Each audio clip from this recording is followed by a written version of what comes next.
welcome to Clarity Design. Today we are just going to have a little look at a different kind of material that you can use if you are intending to render with Mental Ray rendering engine. So this is a little bit more advanced and it gives you a lot of options to apply materials to objects very quickly. This isn't the same as putting a texture map on. If you want to put details into a surface texture, you really need to be starting to use an image editing program like Photoshop and planning out your UVs and such like. But this is going to give you some quick materials to play around with and then to maybe edit and go on from. So let's have a quick look. I've got 3 balls set up in the scene with 3 lights, so it's lit quite nicely. Just do a quick render there so you can see what it looks like before I apply some materials. So just with the grey Lambert, I'll just store that one away. And let's have a look at what we can apply. So immediately, instead of going to the hypershade, I will right click and go down to assign new material, and inside here I am going to go and find under Mental Ray materials, and you will find some Maya X or MIX materials. The Maya X is the latest kind of material that they've come out, and it comes with a huge number of options. Just click on the Maya X material, Maya Material X here, and when this opens up, it will open up direct to the shading group, and you can see you've got some Mental Ray options in here. You can play around with if you wish. This contours one is if you want to get the mesh or a mesh rendered on top of the surface, which can be quite nice sometimes, but we won't play around with that right now. If you click on the Maya Material X2, you can actually see all the presets. Now, as I said, it's quite a complex material, so you've got reflection colour, you've got a diffuse colour, which is kind of like the grey that you can see at the moment, and then further down we've got reflection, advanced reflection, we've got things like ambient occlusion. This is to do with shadows and how shadows work, and it's a nice extension to the normal shadowing system. And then we've got bumps, advanced, all sorts of things in here that you can go and play around with and discover for yourselves. I haven't got time to go into it, but what I want to draw your attention to is this little presets thing which has got a star. Now if it's got a star there, that means that there's something inside there, some presets that you can use. So let's go into here and we can see, oh look, okay, chrome, let's replace chrome, and you'll notice you can actually blend these together, so you can blend these different materials together to get an effect. Let's go to chrome, and let's just give that a quick render so you can see what's going on there.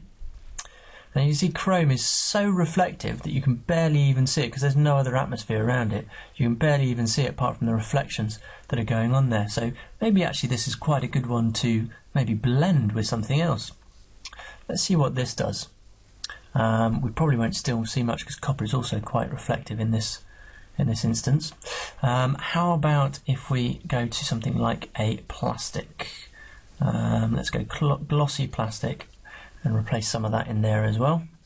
And we can really have a lot of fun with this. Once we've got the basics, we could then play around with the colours and we can play around with all the settings inside there. I won't go into it now because what I really want to do is just direct you to it so you can have a look and play for yourself.